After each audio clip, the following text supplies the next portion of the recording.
లక్ష్మీదేవి హరిపై యలిగి భూలోకమున కేగుట. భృగుమహాముని సంతోషముతో వెళ్ళి త్రిమూర్తుల సంగతి మునులందరికీ చెప్పి మహావిష్ణువే పరమాత్మయ్యను యజ్ఞఫలము శ్రీహరికి దారబోయించెను.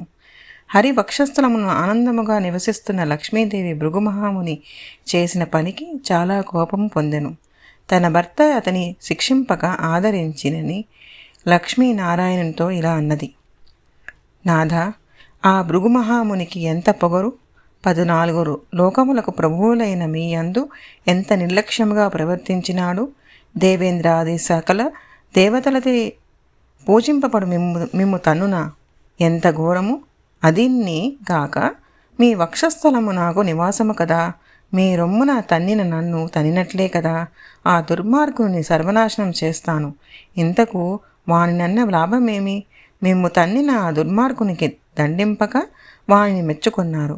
మీకు సంతోషమేమో, కానీ నాకు మాత్రము అవమానము అని కచ్చగా మాట్లాడినది లక్ష్మీదేవి. మహాలక్ష్మి కోపవాక్యాలు విని మాధవుడు నవ్వుచూ ఇలా అన్నాడు: ప్రాణేశ్వరి, భక్తులకు భగవంతునకు గల సంబంధము నీకు అర్థం కాక కోపపడుచున్నావు. భక్తుల మనసు తెలుసుకొనుట చాలా కష్టము. అది నాకు తప్ప ఇతరులకు తెలియదు. భృగుమహాముని బ్రహ్మజ్ఞాని, పరమభక్తుడు, నా భక్తుడు. నన్ను అవమానించునా?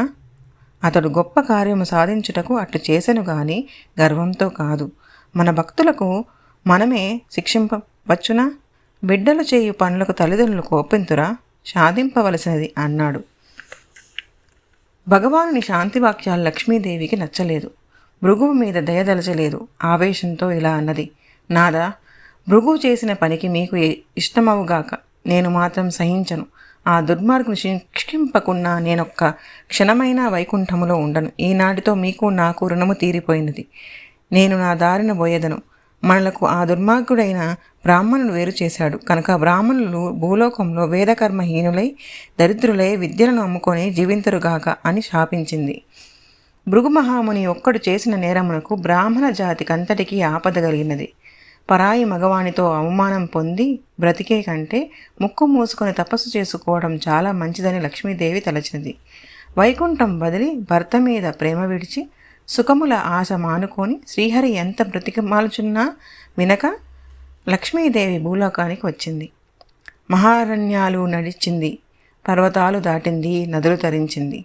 పల్లెలు పట్టణాలని గడిచి గోదావరి తీరంలో కొల్లాపురం వద్ద పర్ణశాల ఒకటి కల్పించుకొని తపస్సు ప్రారంభించినది.